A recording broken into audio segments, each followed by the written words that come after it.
ब्रह्मा जी स्वयं कह रहे हैं कि जैसे फसल की दाएं करने वाले बैल खलिहान में मुंह जिनका मुसीका से बंद होता है और एक दूसरे बैल की रस्सी एक दूसरे बैल के कंठ से जुड़ी होती है, 4-4, 6-6, 8-8 बैल चलते हैं, पीछे से किसान चलता है लगुड़ हाथ में लेकर के, खा भी नहीं सकते और अपनी इच्छा से कहीं भाग भी नहीं सकते, उनको परवश घूमना पड़ता है। ब्रह्मा जी कह रहे हैं श्रीमद् भागवत के 5वें स्कंध में, हे नारद जी, हे प्रियव्रत जी, ठीक इसी प्रकार ये ब्रह्मांड ही खलिहान है, परमात्मा ही वह लट्ठा है, वह लकड़ी है, खूंटा है, थुम्भा है, जिसमें हम सब देवता बैल जैसे वेद रूपी रस्सी से बंधे हुए हैं और कालरूप परमात्मा हमको हाँक रहा है। जैसे बैल परतंत्र हैं, कहीं जा नहीं सकते, ब्रह्मा जी कहते हम सब देवता भी परतंत्र हैं, बिना परमात्मा की इच्छा के हम लोग न कुछ कर सकते न कहीं जा सकते। इसका मतलब है ब्रह्मादि देवता भी अपने आप को स्वतंत्र नहीं मानते, तो स्वतंत्र कर्ता ये परिभाषा कहाँ घटित होगी? भगवान में घटित होगी। अब कारयिता भी भगवान है, कराने वाले भी भगवान है।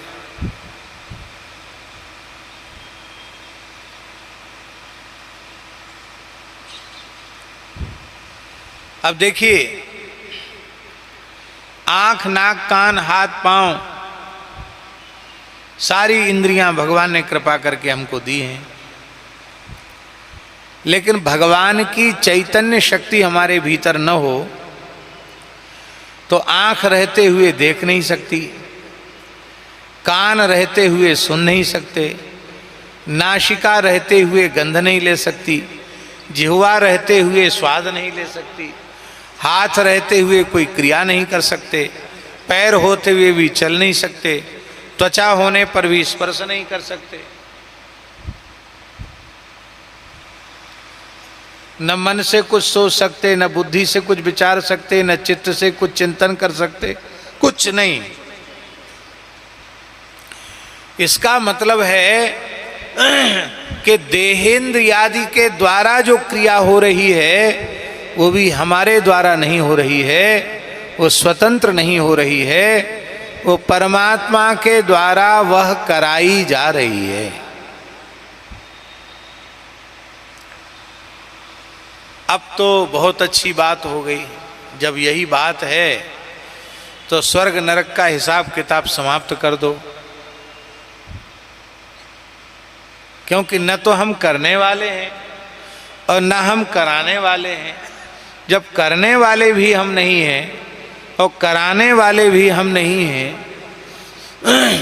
तो इस स्वर्ग नरक की व्यवस्था, पाप पुण्य की व्यवस्था, सुख दुख की व्यवस्था किसके लिए है? क्योंकि जो करता होगा वो भोगता होगा।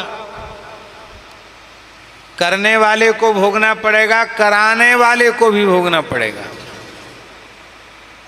पूरे संसार के कानून में, दंड विधान में अपराध करने वाले को तो अपराध की सजा मिलती है, जिसकी प्रेरणा से उसने अपराध किया उसको भी सजा मिलती है। मिलती कि नहीं मिलती? कोई कांड हो जाए तो उसके पीछे जो लोग होते हैं उनको भी सजा हो जाती है। इस हत्याकांड में इनका हाथ है, इनको भी जाओ आजीवन कारावास में।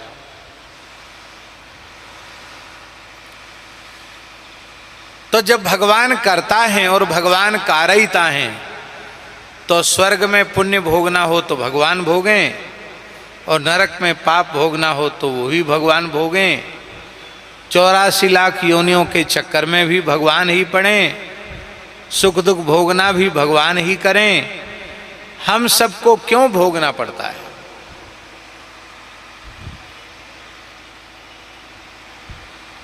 इसका सीधा साधा अर्थ है कि सच्ची बात यह है कि भगवान करता है और भगवान ही कारयिता हैं। इस सच्चाई को हमने स्वीकार नहीं किया। इस सच्चाई को हम स्वीकार कर लें तो हम कर्म बंधन से मुक्त हो जाएंगे। फिर मरने के बाद मोक्ष की आवश्यकता नहीं पड़ेगी, हम जीते जी मुक्त हो जाएंगे और इसी का नाम है सनातन। मुक्त हो जाएंगे। आप कहें कोई उदाहरण दो। पेड़ लगाना कितना बढ़िया काम है। स्कंद पुराण में भगवान व्यास कह रहे हैं 10 पुत्र समा कन्या और 10 कन्या समो तरुहु। 10 पुत्र के बराबर एक कन्या है और 10 कन्याओं के बराबर एक वृक्ष है। आप सोचो, जगह जगह तो लिखा रहता है एक वृक्ष 10 पुत्र समान, पर भगवान व्यास स्कंद पुराण के सृष्टि प्रकरण में कह रहे हैं 10 पुत्र समा कन्या। 10 पुत्रों के समान कन्या होती है और 10 कन्या के समान एक वृक्ष होता है।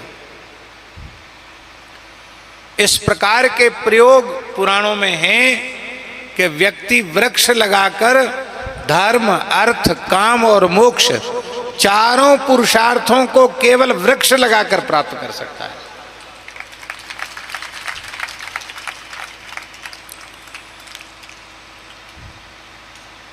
निरर्थक वृक्ष छेदन,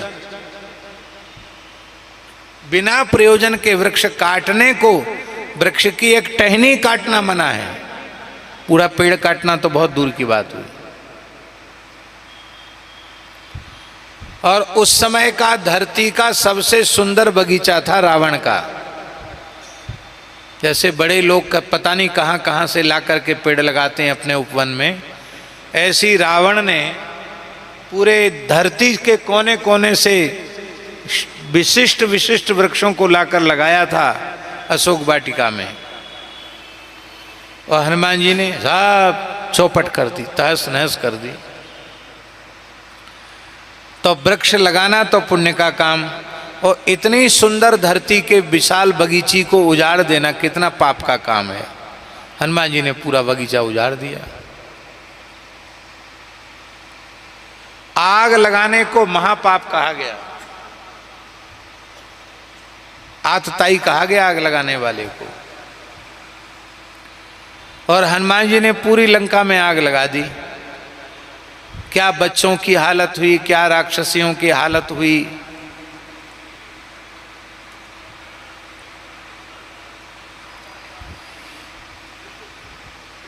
और चिल्ला चिल्ला कर रावण बोल रहा है मेघों से पानी बरसाओ। वो पानी की जगह पेट्रोल बरसने लग गया जिसमें आग और प्रचंड हो जाए। वो पानी नहीं बरस रहा था, वो ज्वलनशील द्रव ही मेघों से गिर रहा था। और जारा नगर निमिष एक माही, एक विभीषण कर गृह नाही। हनुमान जी ने लंका में आग लगाई। आग लगाना भी पाप है। हनुमान जी को पाप लगना चाहिए कि नहीं लगना चाहिए? भाई शास्त्र की जो मर्यादा है, दंड विधान संहिता जो है, उसके अनुसार बगीचा उजाड़ा तो पाप लगना चाहिए, आग लगाई तो पाप लगना चाहिए। और गर्भ हत्या तो सबसे बड़ा पाप है। हनुमान जी ने ऐसी गर्जना की कि स्रवहि गर्भ रजनीचर घरनी। हनुमान जी की गर्जना सुनकर जो राक्षसियां गर्भवती थी उन सबके गर्भ नष्ट हो गए, गर्भ गिर गए गर्जना सुन करके। पर हनुमान जी पर कोई केस नहीं चला, न तो बगीचा उजाड़ने का, न आग लगाने का, और न राक्षसियों के गर्भ गिराने का। कोई पाप हनुमान जी को नहीं लगा। क्यों नहीं लगा? क्योंकि हनुमान जी ने इस बात को स्वीकार कर लिया है कि न मैं करता हूं और न मैं कारयिता हूं। कर्ता भी श्री राम जी हैं और कारयिता भी राम जी। यदि ये स्वीकार न करते हनुमान जी तो हनुमान जी को पाप लगता। राम जी ने पूछा, हनुमान जी क्या क्या करके आए हो? हम लोग कोई छोटा मोटा काम करके आते हैं तो बढ़ा चढ़ा कर उसको प्रस्तुत करते हैं, और हनुमान जी तो अपराधी की तरह सिर झुकाकर खड़े, कुछ नहीं बोले। तो पवन तनय के चरित सुहाए, जामवंत रघुपति ही सुनाए। हनुमान जी के सारे चरित्र जामवंत जी ने राम जी को सुनाए। अर्थ स्पष्ट है। तो राम जी ने पूछा, आप भी साथ गए थे क्या? जामवंत जी बोले, हम तो साथ नहीं गए। फिर कैसे ऐसा सुना रहे हो? आंखों देखा हाल। बोले, हनुमान जी से हमने पूछा, जो उन्होंने बताया वो हम आपको सुना रहे हैं। राम जी बोले, नहीं, सुनी सुनाई बात नहीं, जो करने वाला है, जो इतना बड़ा काम करके आया है, हम उसी के मुख से सुनना चाहते, हनुमान जी के मुख से सुनना चाहते। सुनाओ हनुमान जी क्या क्या करके आए। बोले, नाघि सिंधु हाटकपुर जारा, निश्चर गण बधि विपिन उजारा। समुद्र लांगे, नाघि सिंधु हाटकपुर जारा, श्रवणमयी लंका को जला दिया।